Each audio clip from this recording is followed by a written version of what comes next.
Hi, my name is Ben McCooch. I'm at CANSEC, Canada's premier defense trade show, and I'm going to shoot this C7 at this simulator.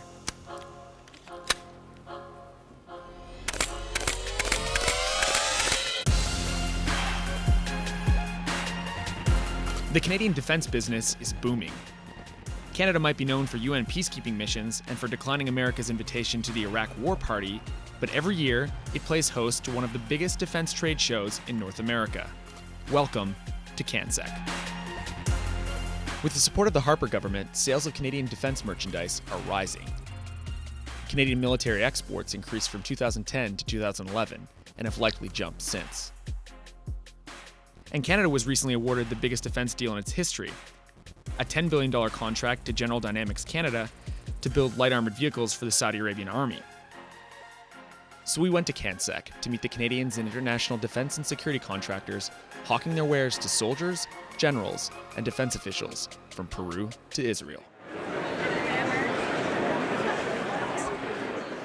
As the department with the largest federal budget, national defense has been working to find efficiencies and generate savings that will be reinvested into our military capabilities and readiness. Soon enough, we're rubbing shoulders with foreign military officials from over 30 countries on hand. There's a lot of backslapping and chicken Kiev, but just a few feet away, I'm able to strap on an anti-tank rocket launcher. So is this for sale? Of course. How much? Quite a lot. Depends how many you buy. We saw everything from semi-automatic rifles to similar light armored vehicles General Dynamics is selling to the Saudis. There's also Halo helmets, smart rifles, and virtual gun ranges with action simulators. It's a far more intuitive when you actually put it on your head. So now you have a one-hand system, and then if you want to make sure you're protected with frag and shrapnel, right? It's a completely self-run unit. You can attach it to any weapon system, any existing weapon system that you have. It has a high-powered laser, a laser rangefinder here, and then a targeting computer inside. It has GPS, and it can track all the movement of the actual rifle.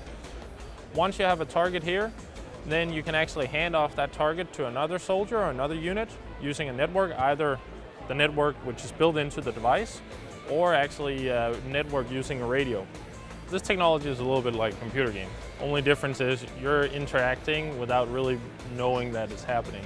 So it is a little bit scary, kind of like, Ghost Recon or something like that. But enough talk. It's time for me to try out some of the gear. Okay, so what are we doing? Okay, so right now we have a door gunning mission. Okay. And we're just you're gonna fly around a designated area. Yeah. And it's gonna be, like Scott said, littered with targets. Littered with targets. So if I suck shit, it's not gonna be a big deal, right? No. Well, I don't know, there's girls watching, so yeah, we'll see. See what I'm saying? Short burst, then you're on the target, you just leave it there. Now, while I'm a guy who shot a gun before, the new weaponry I tested seemed incredibly intuitive and user-friendly, tailored to the smartphone generation. The other hot ticket item? Drones. Some, like this small octocopter, were armed. There's a flood of new entrants into the marketplace. That comes as public awareness is increasing and different industries are starting to become more aware of the benefits. We've been doing this since before there was a market.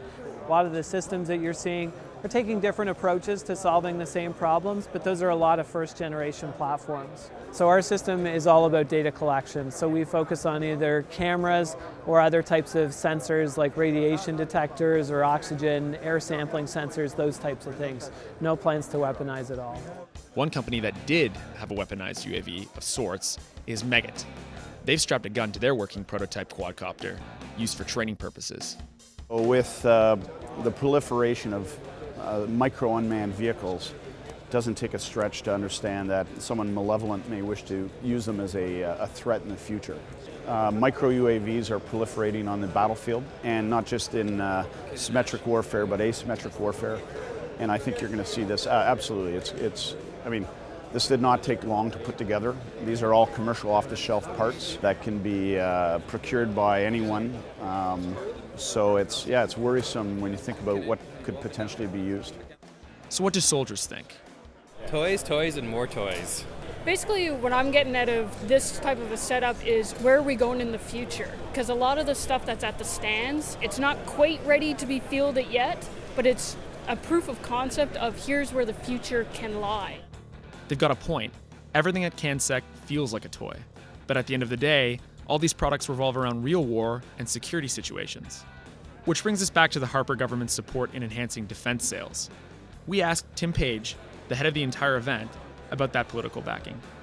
Before 2008, the government of the day had chosen to underinvest in renewing the equipment needs of the Canadian Armed Forces, and with the arrival of the Conservative government, they've made a concerted effort to reinvest, to rebuild capability. The Harper government has been encouraging of military exports, but it's wrong to say that the government ignores strict export controls. Even still, how do you make sure all the products we see stay in the right hands? This is like not really that Canadian though. One of the strangest sideshows at CANSEC is the crop of plane companies vying for the multi-billion-dollar fighter program, replacing Canada's fleet of CF-18 fighters. There's the Rafale fighter and the Eurofighter Typhoon. Lockheed Martin's Slick F-35 station is fit with a test pilot and simulator. This is what trying to convince Canada to buy your fighter plane looks like. So what you have is a side stick controller. Think of a joystick in a PC to fly with, and a throttle in your left hand. Just as we talk about flying in this video game, it's a remarkably easy aircraft to fly. And we're going to go to attack two targets up here. With your left thumb, you are moving this cursor over here. It says shoot, so I want you with your right thumb, press this red button and watch the display here. So press the right button and release. Throws the missile out, opens the weapons bay doors, throws the missile outside, the missile goes away, the weapons bay doors close, and you're back being a stealthy airplane.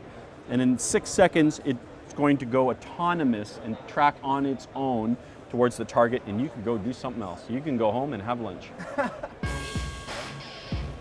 We don't fly dogfights anymore. And we don't dogfight anymore because you'll never see me, and I will kill everything in sight every single time. That's what F-22 and 10 years of its employment has taught us. But other fighter companies weren't so convinced. So the F-35, it's a brand new aircraft, maybe future, which is not designed fully already, with legacy weapons. And for me, this is the big problem of the F-35. For the Rafale, we are going with a program which involves all the industry of France. We make new weapons, we make new pods, we make new reconnaissance pods, we have laser designation pods on it, and the aircraft itself is brand new. And it's supposed to be the sole aircraft of the French Air Force for the future. It's strange to watch grown men fight over a plane contract worth billions, like they're teenagers. Only time will tell which one of them wins, but if CANSEC taught us anything, it's that in the military arms biz, someone always wins.